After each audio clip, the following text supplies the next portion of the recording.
स्वाती मांढरे ब्लॉगमध्ये आपले स्वागत आहे. आणि आज गव्हाचं दळण करायचं होतं म्हणून ना वरतून गव्हाची गोणी आवडणी काढून दिली आणि म्हटलं आता दळण करायला ना जास्तीचं दळण करायचं होतं, कारण की वस्तीवरती ज्या गिरणी आहेत ना त्या छोट्या छोट्या गिरणी आहेत आणि गावामध्ये मोठी गिरण आहे.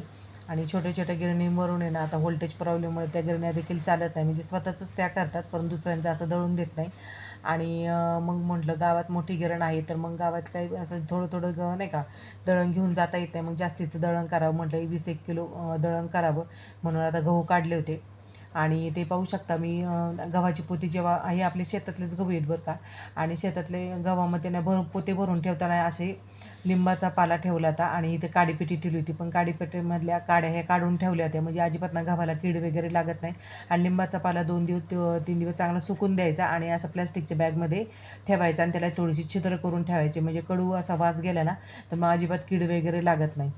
तर मी असंच करते म्हणून सगळ्या गोण्यांना ना असं अशाच प्लॅस्टिकची पॉलिथिनमध्ये करून ठेवलेलं आहे. आणि गावाकडे बघा असं भांडे वगैरे घासते ना की असे बाहेर उन्हामध्ये छानपैकी असे ना सुकले जातात नाही का.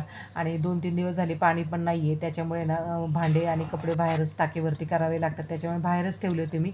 आता गोजरी शाळेतून यायचा टाईम देखील झालेला होता आणि बाहेर अंगणामध्ये छानपैकी अशी हवा सुटली होती, म्हटलं बाहेरच नाही का दळण करून घ्यावं. आणि आज कपडे देखील छानपैकी अशी सुकले होते पटकन नाही का. 2-3 दिवस म्हणजे पावसाच्या वातावरणामध्ये कपडे असे ना ओलसरच राहायचे. तर मग आता कपडे देखील चांगले सुकले होते आणि ते गव्हामध्ये बघा अजिबात म्हणजे नाही का म्हणजे ते स्वच्छ गहू येतात, खडा वगैरे काहीच नाही आहे. आणि गव्हाच्या पोळ्या देखील खूप छान येतात बरं का. तर म्हटलं आता ना दळण करून ठेवावं एकदम. तर मग गोजिरीचा टाईम देखील झालेला होता शाळेतून यायला. 5च्या दरम्यान शाळेतून येते ती. सगळा असा ग्रुपच येतो मुलींचा नाही का, म्हणजे संगत मंगत येतात मुली. आणि इथे ना गवती चहा टाकून छानपैकी चहा केला होता. तर संध्याकाळचे ना 6-6:30 वाजून गेलेत आणि आपल्याला फक्त आता ना भात करायचा आहे. तर दुपारचा थोडाफार स्वयंपाक आहे आणि कढीपत्ता आणलेला आहे. आणि इथे कांदा आणि लसूण पाकळ्या देखील सोलून ठेवलेले आहेत. आणि संध्याकाळचं खूप छान वातावरण झालं की मस्त वाटतं, हवेशीर नाही का. हे पहा छानपैकी असं वातावरण झालेलं आहे. आणि पपईची झाडं बघा किती उंच गेलेली आहेत.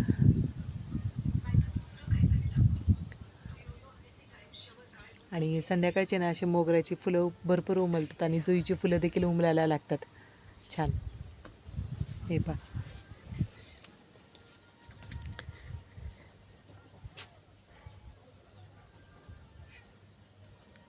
तर पावसाळ्यामध्ये ना जुईला भरपूर अशी फुलं येतात आणि संध्याकाळचा खूप छान वास येतो फुलांचा. चला स्वयंपाकाची तयारी करूया.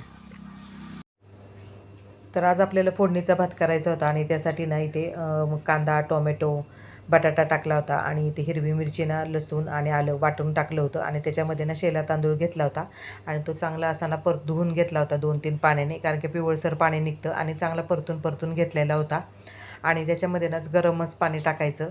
तर आपलं दुसरं चॅनल आहे गोजरी किचन गार्डन, त्याच्यावरती आपण रेसिपी अपलोड करत असतो.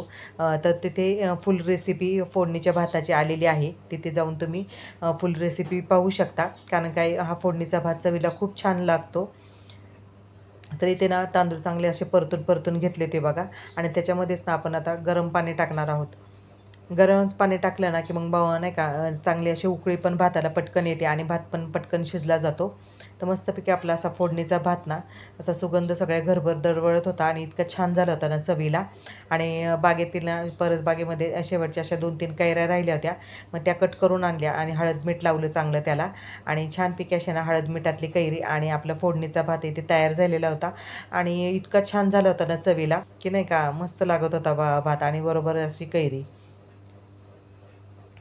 तर लाल तिखटातले आणि आपण जे मार्केटमधले मसाले वापरतो ना त्याच्यापेक्षा अशा घरगुती आपण जे मसाले वापरतो म्हणजे नाही का हिरवी मिरची लसणातला फोडणीचा भात जो केला ना तो खूप छान लागतो चवीला.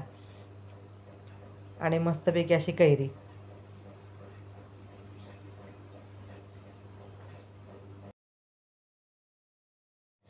तर दुसऱ्या दिवशी सकाळी छानपैकी असं उठल्यानंतर पारिजातकाची फुलं अशी उमललेली होती आणि खाली सडाच पडतो बरं का पारिजातकाच्या फुलांचा. आणि उठायच्या आधीच ना पारिजातकाची फुलं खाली पडलेली असतात आणि इतकं छान वातावरण झालेलं होतं ना आणि पक्ष्यांचा किलबिलाट चाललेला होता. आणि त्यांना झाडाला रात्री दाखवलं होतं बघा मी, पपयांच्या झाडाला भरपूर अशा पपाया होत्या. रात्री त्या दिसत नव्हत्या, परंतु आहे ना अशा पिकलेल्या पपाया होत्या आणि त्या काढता पण येत नव्हत्या, कारण आणि त्या खाता पण येत नाही, कारण काय ना अर्धे पक्षी खाऊन जातात आणि अर्धे तसेच राहिले नाही की मग चिलटं वगैरे होतात आणि मग खाली पण पडतात त्या, नाही का. तर मग म्हटलं ना थोड्याशा पपाया त्या काढून घ्यावं. मावळनी ना असे शेकाट्याच्या साह्याने पपाया खाली काढल्या. म्हटलं फुटतील आता, परंतु ना आपल्याकडे पक्षी आहेत म्हणजे नाही का, तर ते खातात आणि आवडीने खातात. त्याच्यामुळे नाही ते सगळ्या पपाया अशा काढून घेतल्या. आणि हे बघा छान आहेत, आपल्याला म्हणजे स्वतः देखील खायला खूप चांगले आहेत. परंतु ना थोडेसे असे टिचरे टिचरे पडले होते, त्याच्यामुळे म्हटलं नकोच खायला. पक्षी म्हणजे नाही का बदकं आहेत, बदका खूप आवडीने खातात ही. तर चला आता बदकांना टाकूया आपण. खराब झाले रे, पूर्ण कुजले झाड सगळं. मोठं झाड आहे, मनानेच उगवलेलं आहे. तर खूप अडचण झाली त्या झाडाला. या या हे बदकं किती आवडीने खातात बघा आता. त्यांना खूप आवडतात गोड,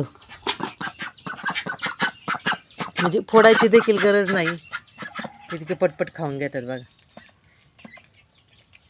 तसे त्यांना आम्ही म्हणजे असं नाही का चांगल्या चांगल्या पपया पण टाकतो.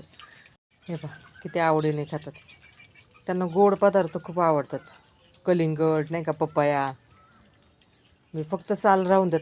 तर इथे तांदूळ घेतले होते रेशनिंगचे आणि इडली करायची होती. उद्या रविवार गोजुरीला सुट्टी असली किंवा सकाळचा नाश्ता असा बनवता येतो नाही का. तर मग तांदूळ स्वच्छ धुतले आणि भिजत टाकावं म्हटलं. चला भेटूया अशीच एका नवीन व्हिडिओमध्ये. व्हिडिओ आवडला असेल तर लाईक, शेअर आणि सबस्क्राईब करायला विसरू नका.